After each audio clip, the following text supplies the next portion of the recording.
Hello, Abigail here with the astrology for this week. This week is a red letter week in the beginning parts of 2025 because we finally get Mercury stationing direct and Venus stationing direct, as well as our first eclipse free Libra full moon. There's just a lot of nice energy this week, which I think we can all appreciate, especially since once the eclipses were over, it definitely felt like things were even more regressive because that eclipse energy was kind of counterbalancing the pullback from the Venus and Mercury retrograde.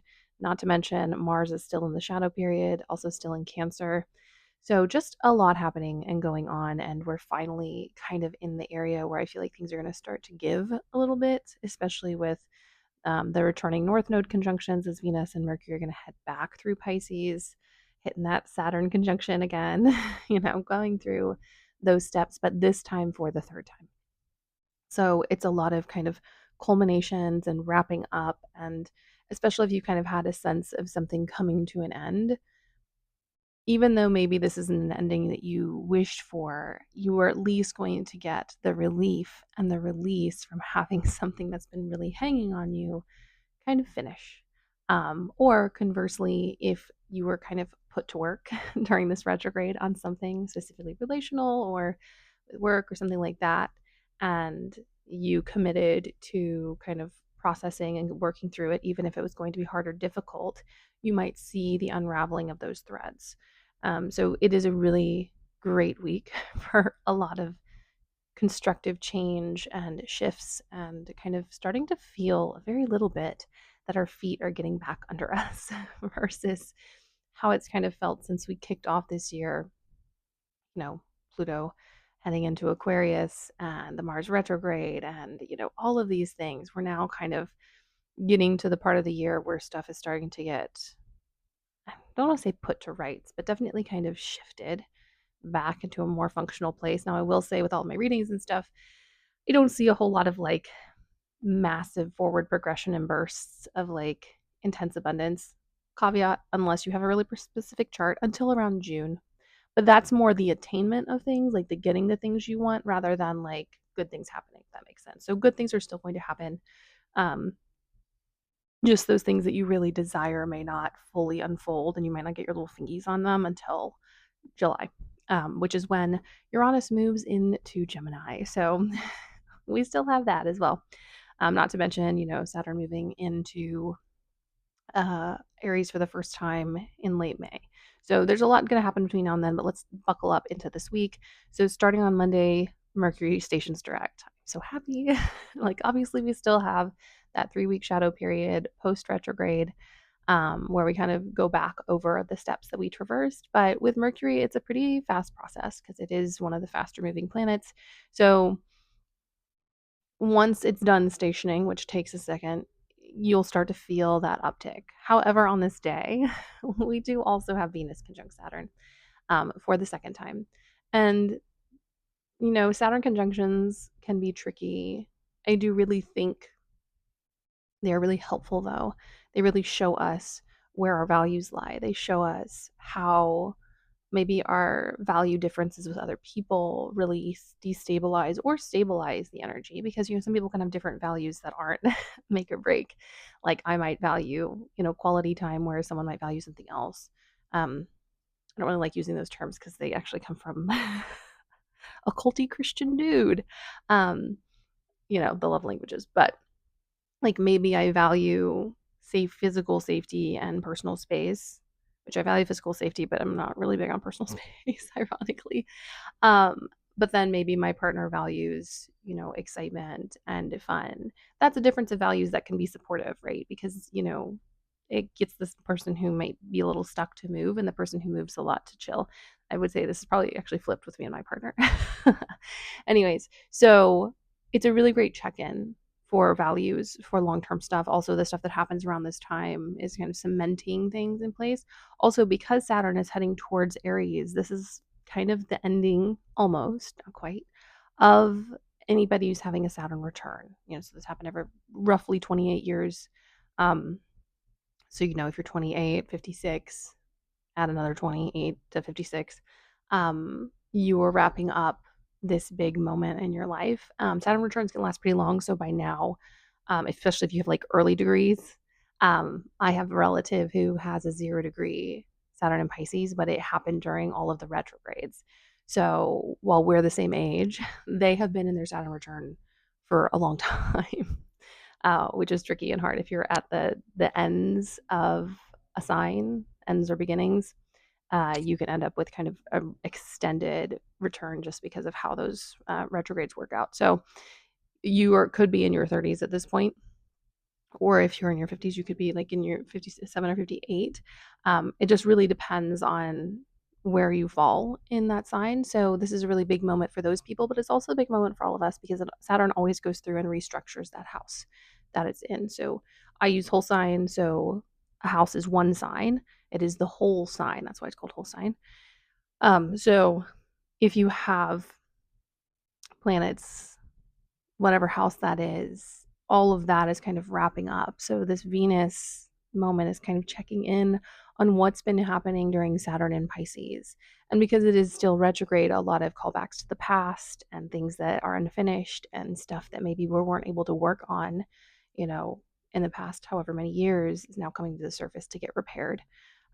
So it's both beautiful, effortful, very much Saturn, but it really does feel as though some really good stuff is happening. I put good in parentheses because it's good as in productive, maybe not good as in feels good. Just so you know, especially with it still retrograde, I think especially once Venus comes back through, that's when that kind of burst of kind of relief and release feels like it's going to come. If you have been resisting the energy around the retrograde, when that conjunction comes back in, once Venus is direct, you will be forced to face what you haven't worked on. Just so you know, most people who are going to be watching my videos are doing the work. It's just kind of how it happens. And if you have just walked in here, you can do the work subconsciously. You don't need me to tell you to do it. Um, and if you haven't, it's fine. It just means you're in for a more intense time, but it doesn't mean that you aren't going to be able to shift and change and, expand in a very Piscean way. Then moving to Tuesday, we have Mars trine Mercury.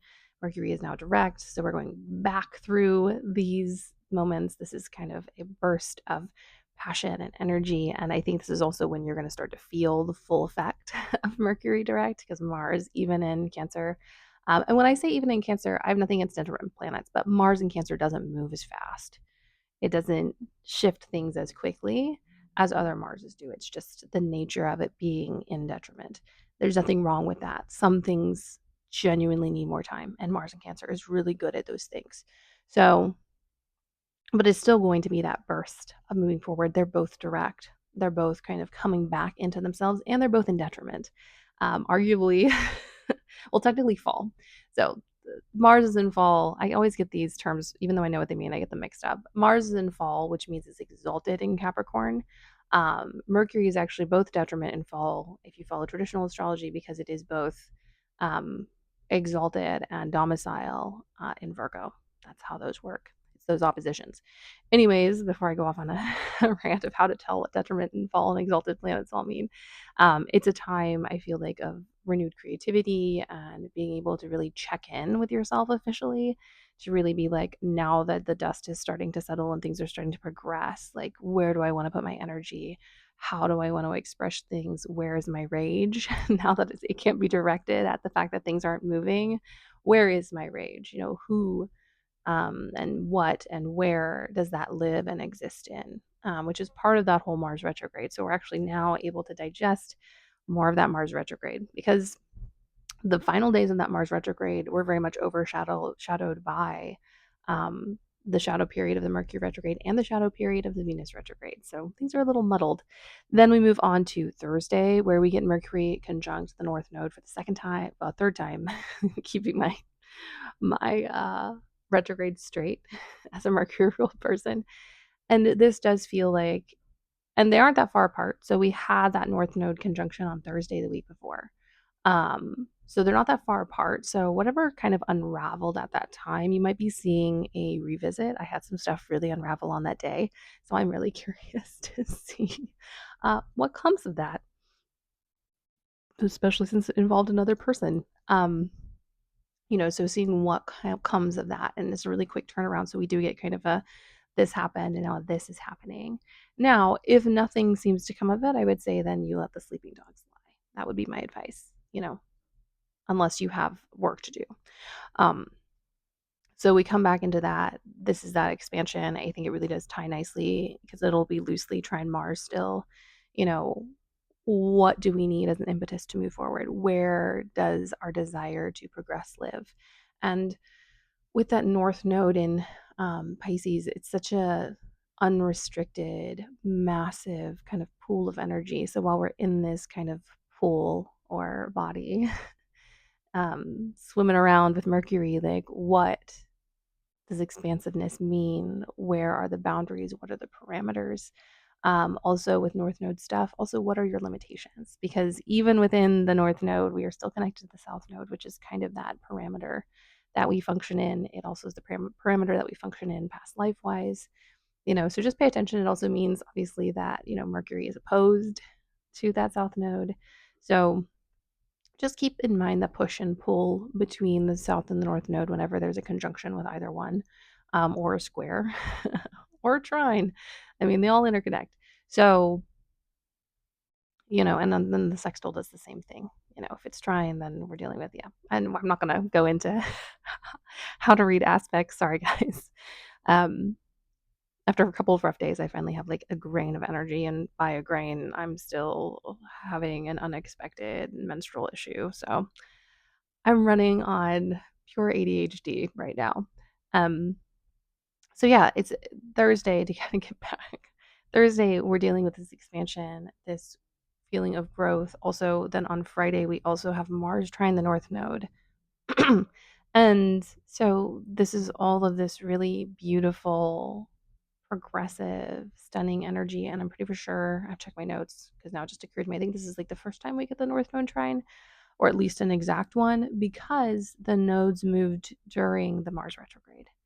Um, so we are kind of dealing with both that retrograde energy and also the progressiveness of that node. And so a lot of the stuff that I think we've been trying to find words for, because Mercury is still involved, we've been trying to like grasp where our values are, where our desires live, where our needs are, and how they are crying out for help, and how they are begging us to do certain things, and where that fits into the context of our lives. A lot of that is going to come to the forefront and become clear. And also, we will be offered possible paths forward. The North Node isn't, to me, a place where we actually attain something per se, but it gives us a vision and a direction and an expansion towards something. So, like, these are the days to keep your little peepers open and pay attention to where you're being pulled and drawn. And it's also important because of that Mars retrograde and the Mercury retrograde and Venus retrograde to start to trust your desires, to start to trust what you want. Now, the trick is separating what you want from societal things, from family things, from, stories we've told ourselves and been told by others, but it doesn't mean that we're not right. So, really start to ask yourself this week, and as we move out of these retrogrades, what do you want? What do you value? What do you know? What do you need? And start to believe yourself when your body and your soul tells you. Because no, we don't know what the path is ahead, and maybe it doesn't seem doable or practical, but it doesn't mean that it's not true.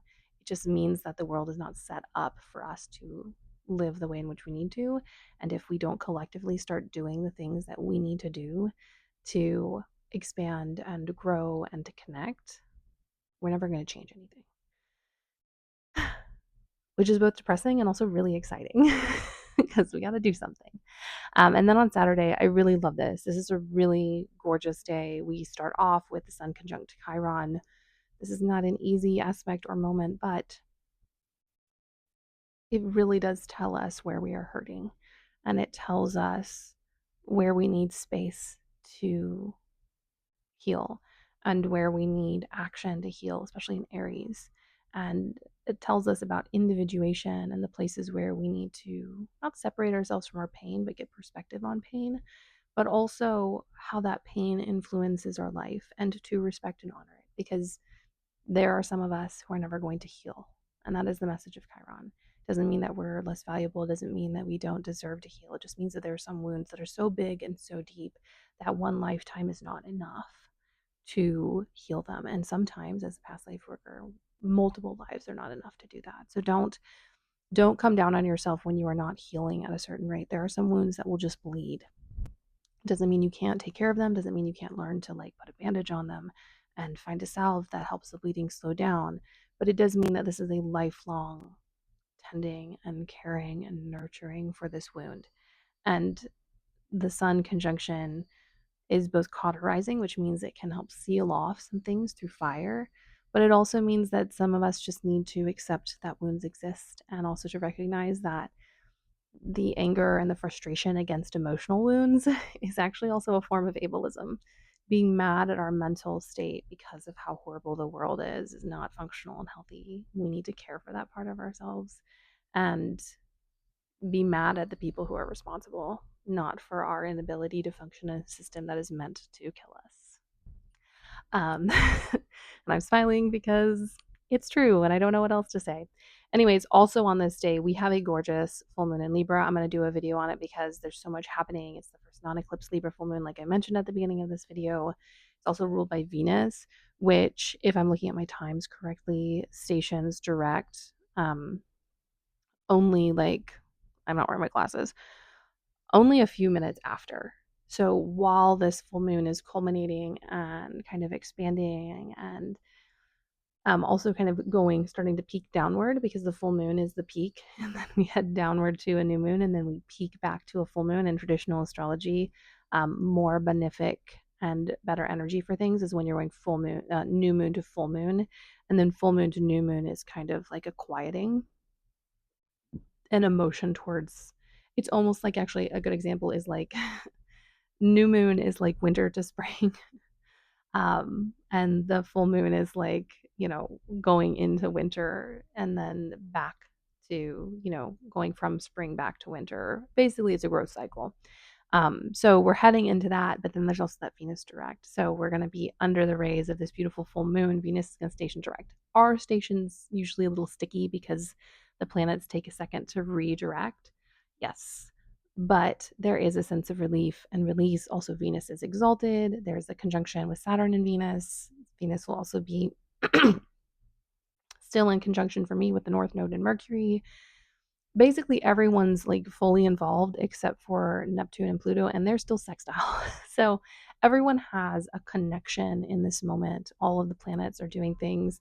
I don't always mention asteroids, but it does feel very, and I'm going to cover this a little more in the video on the full moon. It does feel very important that it is conjunct the asteroid Cassandra, which is about like not being believed or understood, and like not like the story of Cassandra is that she's cursed never to be believed. So no one believes her, even though she's right all the time. And so people who have abuse stories or have been suppressed or have, not been believed by someone, this is a really powerful moment for the voices that have been denied and ignored and told that what they experienced and what they saw wasn't real. So I'll go in that further, but Saturday's a really beautiful, lovely, culminating. Once again, it still feels so deeply tied to the eclipses because it's the companion moon to that new moon eclipse. So I still recommend, more listening to the body, more slowing down, more kind of existing within the energy. We'll have more time to be active and activate once we're fully into Taurus season, which is, I think, the 19th. Yeah, it's the 19th of April.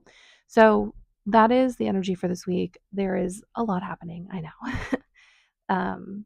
Pay attention, note what's going on. You are going to start to see some kind of stories being kind of tied together that were a little at loose ends before.